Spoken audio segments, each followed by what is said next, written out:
ஜல்லிக்கட்டுக்கு அனுமதி கோரி சென்னை மெரினா கடற்கரையில் நடைபெற்ற போராட்டம் போல் ஹைட்ரோ கார்பன் திட்டத்திற்கு எதிராக போராட்டம் நடத்தப் போவதாக சமூக வலைதளங்களில் தகவல் பரவியுள்ளது.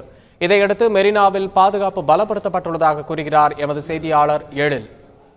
ஹைட்ரோ கார்பன் திட்டத்தை எதிர்த்து சென்னை மெரினா கடற்கரையில் போராட்டம் நடத்தப் போவதாக பேஸ்புக், ட்விட்டர், வாட்ஸ்அப் உள்ளிட்ட சமூக வலைதளங்களில் தகவல் பரவியது. இந்த தகவலை அடுத்து சென்னை மெரினா கடற்கரையில் போலீசார் குவிக்கப்பட்டிருக்கிறார்கள். ஏற்கனவே அண்ணா சதுக்கத்திலிருந்து கலங்கரை விளக்கம் வரையில் இருக்கிற அந்த இடைப்பட்ட பகுதிகளில் போலீசார் நிறுத்தப்பட்டிருப்பது வழக்கமாக இருந்தது.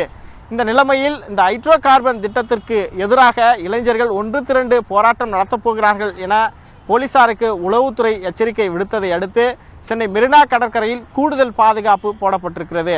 மெரினா கடற்கரையை ஒட்டியிருக்கிற சர்வீஸ் சாலையில் தொடர்ந்து போலீசார் ரோந்து பணியில் ஈடுபட்டிருக்கிறார்கள். அது மட்டுமல்லாமல் மெரினா கடற்கரைக்கு வந்து செல்கின்ற இளைஞர்களை அவர்கள் அழைத்து விசாரிக்கிறார்கள்.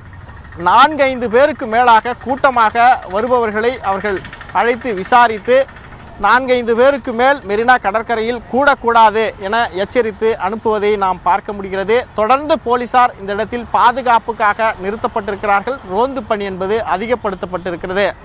ஏற்கனவே தமிழகத்தில் பல்வேறு கோரிக்கைகளை வலியுறுத்தி போராட்டங்கள் நடந்து வருகின்ற நிலைமையில் மீண்டும் ஒரு ஜல்லிக்கட்டு போராட்டம் நடந்ததை போல ஹைட்ரோ கார்பன் திட்டத்திற்காக சென்னை மெரினா கடற்கரையில் போராட்டம் நடந்தால் அது மிகப்பெரிய அளவில் சட்ட ஒழுங்கு பிரச்சனையை ஏற்படுத்தும் என்பதற்காக போலீசார் முன்னெச்சரிக்கை நடவடிக்கையாக இந்த பாதுகாப்பு பணியில் மிக கவனமாக இருப்பதை நாம் பார்க்க முடிகிறது.